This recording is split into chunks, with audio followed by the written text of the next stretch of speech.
Congressman Jerry Litton believes that a democracy depends on informed people. He also believes our government should be more open and accessible to the people. To better inform the people of what is happening in their government, Congressman Litton of Missouri's 6th District invites Washington personalities to come to Missouri each month and join him in an unrehearsed question and answer open to the public town meeting to discuss key issues facing our nation. Dialogue with Litton brings you closer to our government and Washington closer to you.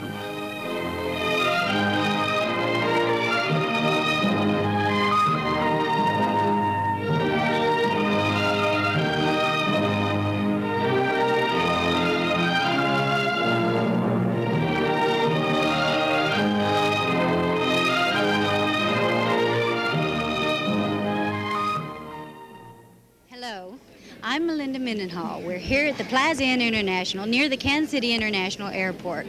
We're ready, just about, to start our Dialogue with Litton monthly public town meeting. Our guest this month is Congressman Henry Royce, who is here on my left, and we're about ready to start our question and answer program. We're thankful and grateful to have you here with us, Congressman Royce, for Dialogue with Litton. What do you think about these monthly town meetings? I think they're stupendous. You know, so many people in our country are disappointed with public figures. They think they go to Washington and forget about them. Public life seems remote, and the average individual person feels that they don't really have much input into what makes our country go. Can you say something positive to the people here today that would give us some hope for the future? And I think it's changing. I think the Congress is becoming more responsive. What are your feelings about it? Yes, if I'd been here 2 years ago, I'm afraid I would have had to have been pretty gloomy. You know what was happening in the White House then. We don't have to go back after that. But Congress wasn't working. Congress had copped out on the conduct of war.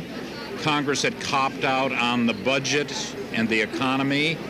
Congress was all tied up with vestiges of old practices, the overuse of the seniority system, too much secrecy in meetings. We didn't level with people, it was felt. Now, while I'm not suggesting that the millennium has come, we have improved. We did reform our procedures last January. Congressman Royce, we're so thankful to have you here today, and your coming here shows all of us that the Congress is becoming more open, more accessible to the people, more responsive. I think Tony DePardo is just about ready to bring the congressman in, so I'll turn the program over to Tony. Ladies and gentlemen, let's welcome our host, Dialogue with Litton, Congressman Jerry Litton.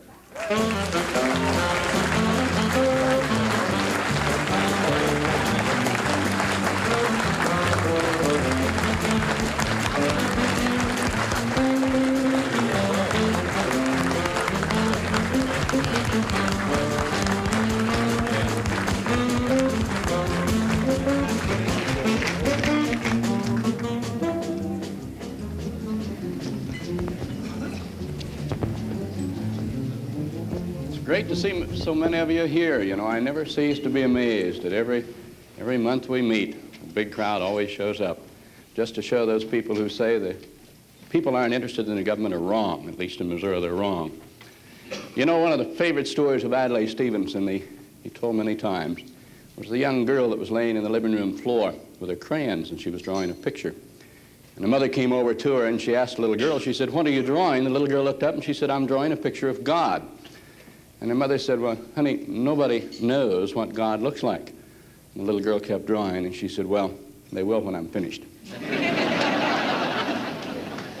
You know, nobody knows what's going to happen in the economy of our country, for sure. But I hope when we're finished today, we'll have a better idea as to what it might look like. Because we have with us today a member of Congress who's the most highly regarded member of Congress in the area of economics. He's authored 2 books on that subject. He has particular expertise in the area of international economics. You've seen him, I'm sure, on all of the major talk shows, Meet the Press, Face the Nation, Issues and Answers, articulating some of the economic problems of this country and doing it very well. He serves as chairman of the House Banking, Currency, and Housing Committee, not because he's the most senior member of that committee. As a matter of fact, he drove a nail into the coffin of seniority when he unseated the chairman of that committee. But he unseated the chairman because of the high regard other members of Congress have for him in the area of economics. I'm pleased to have him as my guest here today to share with you some of his thoughts on this subject and others that you may desire to ask him questions about. So join me, if you will, in giving a good Missouri welcome to the chairman of the House Banking, Currency, and Housing Committee, the Honorable Henry Royce from Wisconsin. Henry?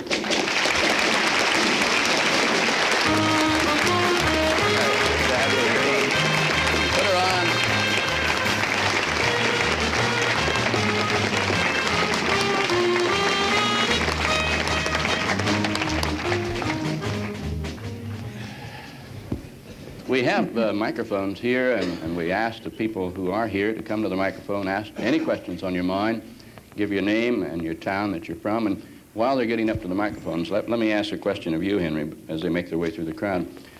You did create quite a stir in Washington when you became chairman of the Banking, Currency, and Housing Committee, not because of seniority. What are your thoughts on seniority, since you've caused such a furor about that subject? The principle of seniority, which, as you all know, simply means that the person who has served longest on a particular committee shall, other things being equal, be chairman. I think that's not a bad principle, but all working rules like that ought to have a little flexibility in them.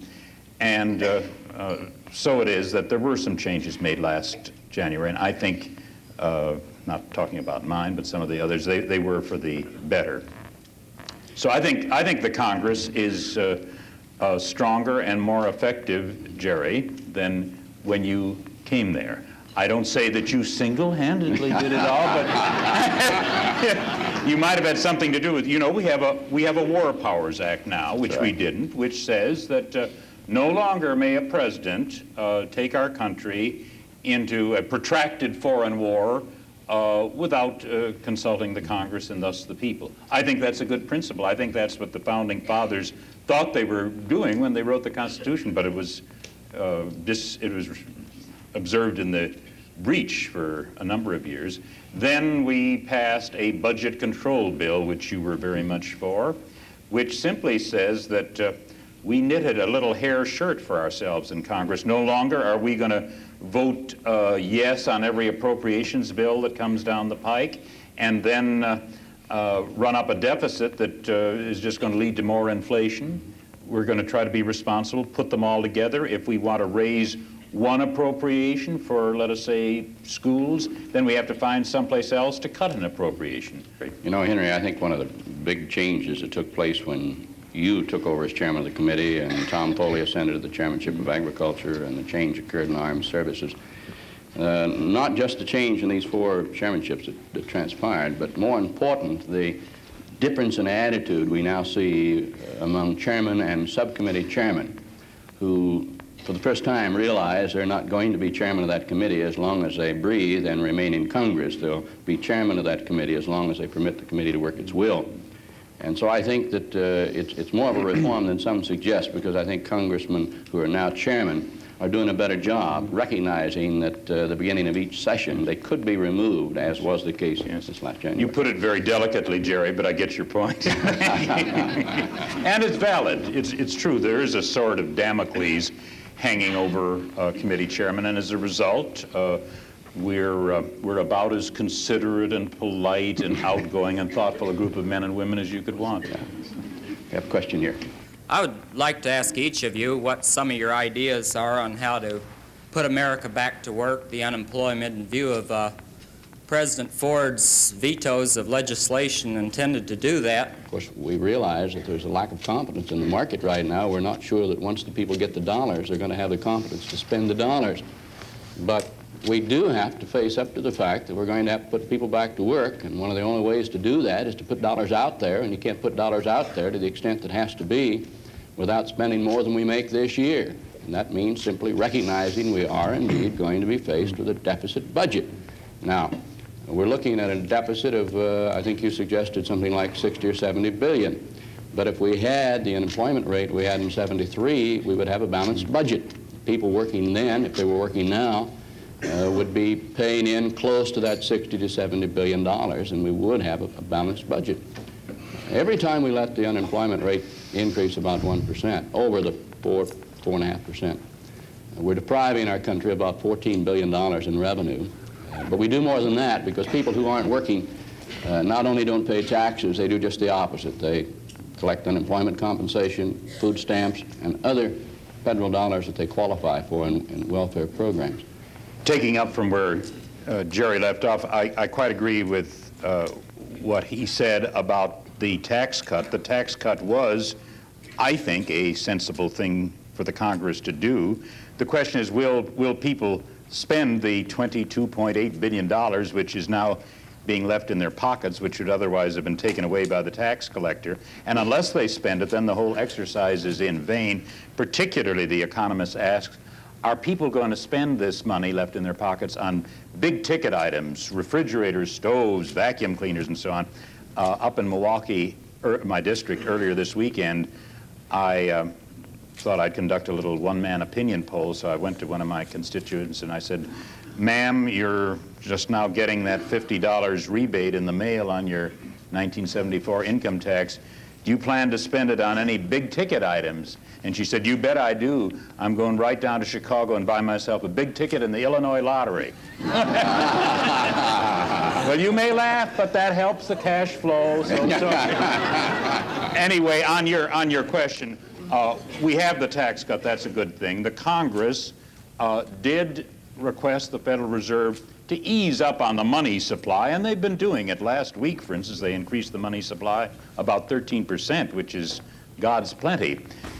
Did you think the job bill was inflationary, and what kind of compromise is Congress coming up with for the job bill? According to McGraw-Hill, our use in this country of plant and equipment, factories and machine tools and so on, is only 65% of capacity. That's pathetic. That's less than 2/3.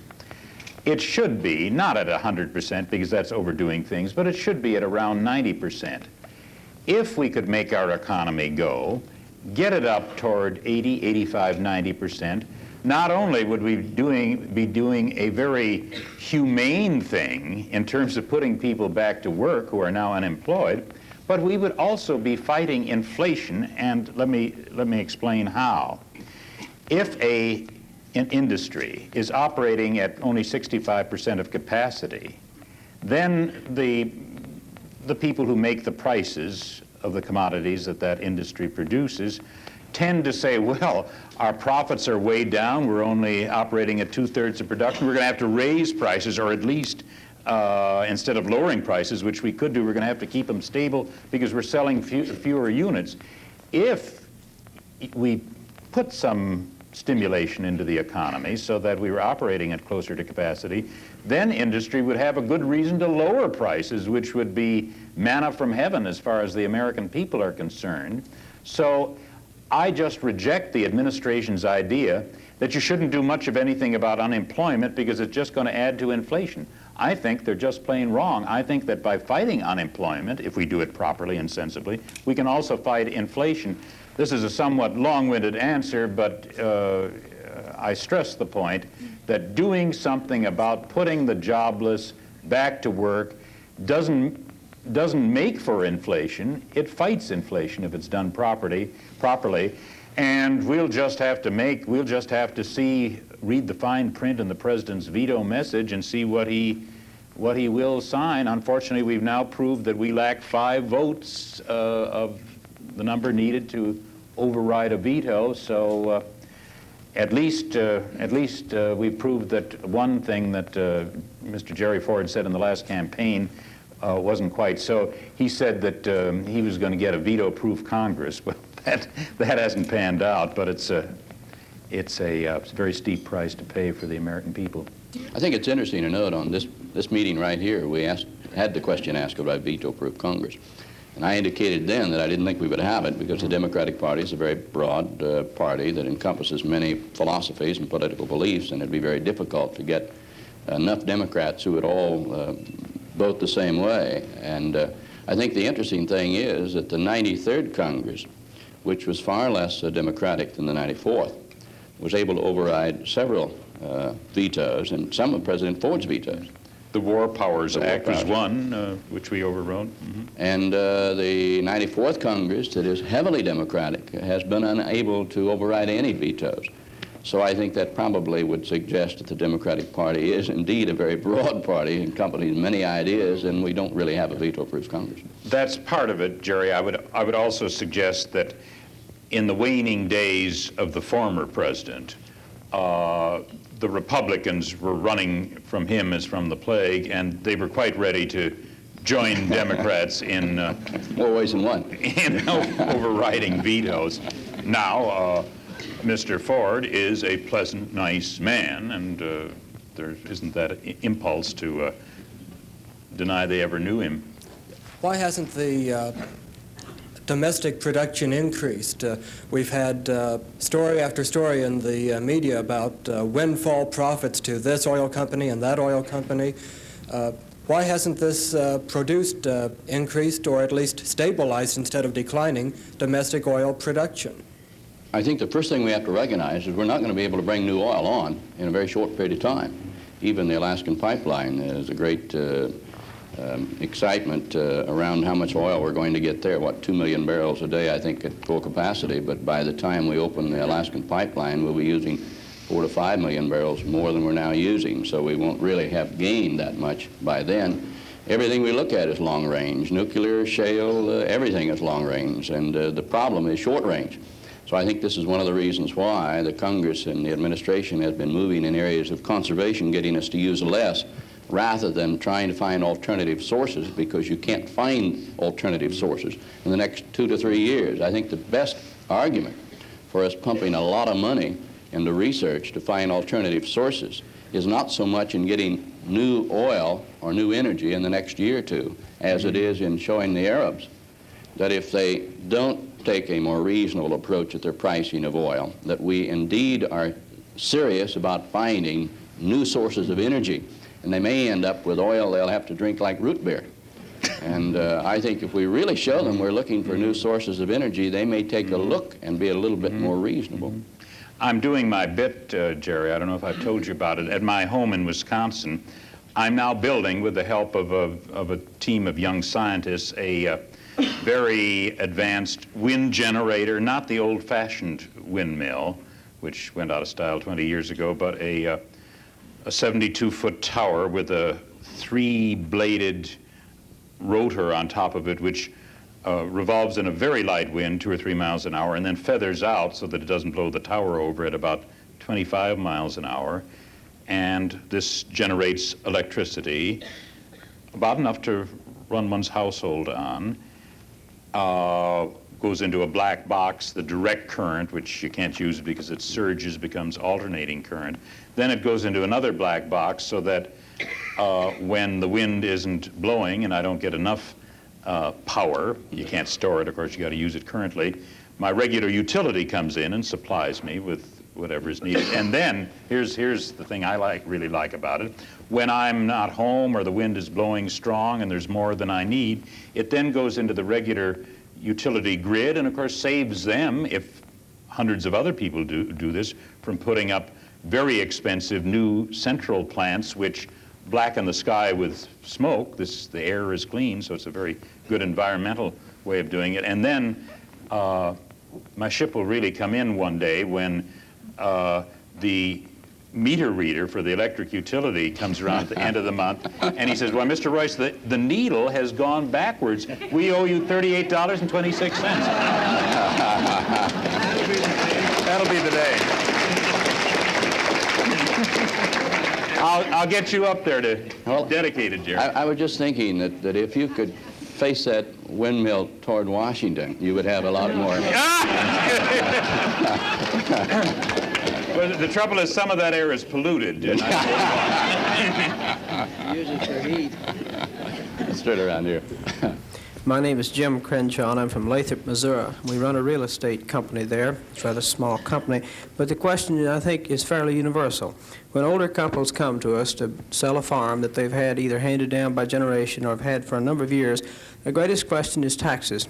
Because the way the tax is written at this time, it's extremely harsh for them to part with the farm.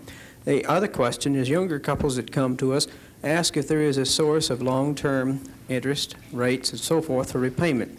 There's got to be a way. We've got to decentralize. We can't pack all our people into great metropolitan centers. They're going to stay, and they're going to be great. They're going to be cultural and commercial centers.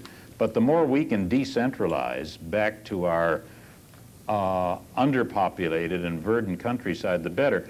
I think you're on the right track. I think we need specifically to amend our estate tax and inheritance tax laws so that while we stiffen them and plug loopholes as to some people, we ease them as to cases of the family-sized farm, which really oughtn't to be held for ransom. Secondly, there's just nothing better than low interest rates to enable somebody to get started in a capital-intensive area like a farm. No longer can you have a mold-bored plow and a mule and expect to farm. I introduced a bill, Henry, that would make a change in the excise taxation procedure with regard to family farms. You know, for years we've been saying just what you said. We've got to... The estate tax. That's right. We've got to permit people to stay in the country, not drive them into the cities where there aren't jobs, where the cost of educating, providing recreation, and all of these things are much, much greater, and the atmosphere for living is not so good. So what we have now with estate taxes is actually the government is systematically closing down family farms.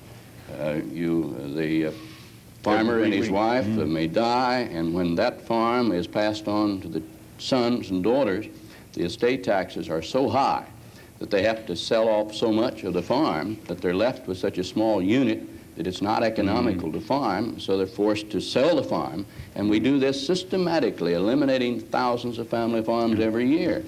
We do another thing, too, and the same people that are worrying about rural-urban migration are concerned about eating up all of this green corridor around the cities. They want green corridor. They want those farms out there so that you don't drive for 100 miles in the city. But we're systematically turning those green corridors into pavement developments because the farmer dies, his son wants to continue the farm, the state tax comes in and says this is worth 5 times as much for development than it is for a farm, and we're going to tax it for development. The son says, I don't want it for development, I want to farm it.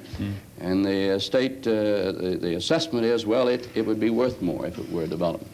My bill, number 1, permits a farm to be taxed as a farm as long as it continues as a farm, and then if they sell it for development, they go back and pay the difference that they should have paid, number 1, and the same thing would apply in terms of a development. If you want to find revenues to permit this reform in agricultural land practices, I can think of one good place to do it.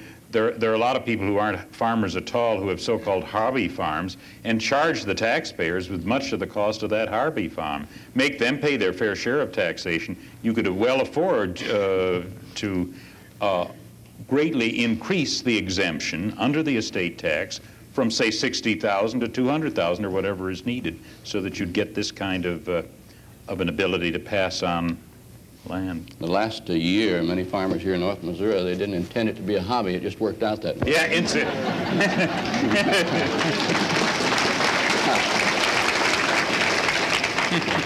I find that probably in this room and people watching this program, there's a vast segment of the American public that are not convinced there is an energy crisis.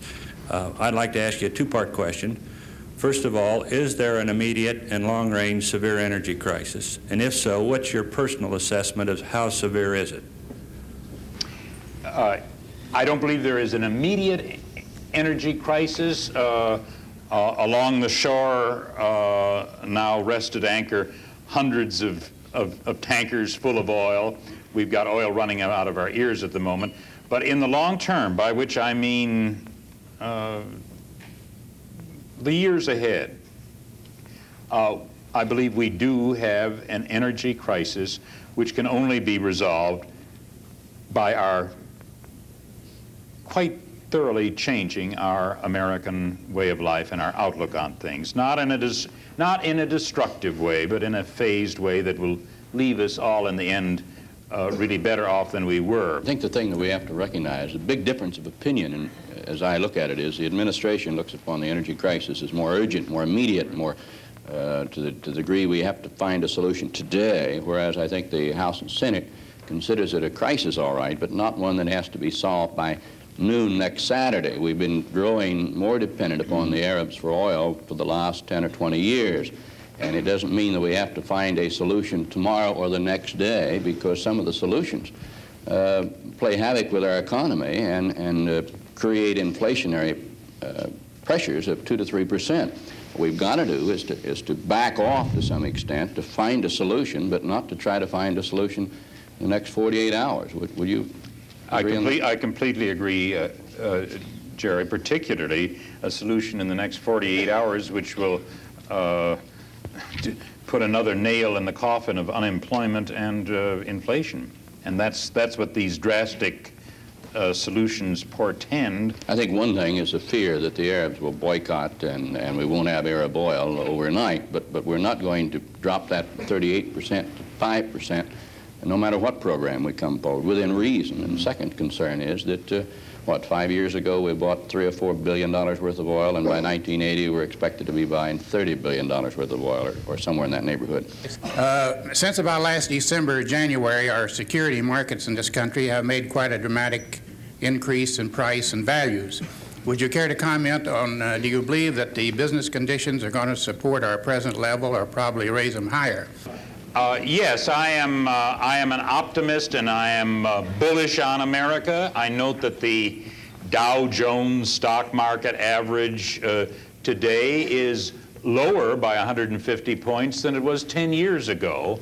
And I think that despite the challenges we are now receiving, that we will surmount them. And I think it's a good thing to buy common stock in selected companies, and I would not dissuade anyone in this room from so doing. We have run out of time. I want to thank Congressman Royce for coming here and giving up your time to be with us. We've enjoyed discussing the problems of economics, and we're going to be following you and the work of your committee very closely in the months ahead. I would like to say to those who can come, we invite you to attend these meetings. They're open to the public town meetings. If you can't come to the meetings and be with us in person, we invite you to join us on more than 25 television and radio stations around the Midwest that carry Dialogue with Litton. So we hope you join us next month as we again bring government to the people.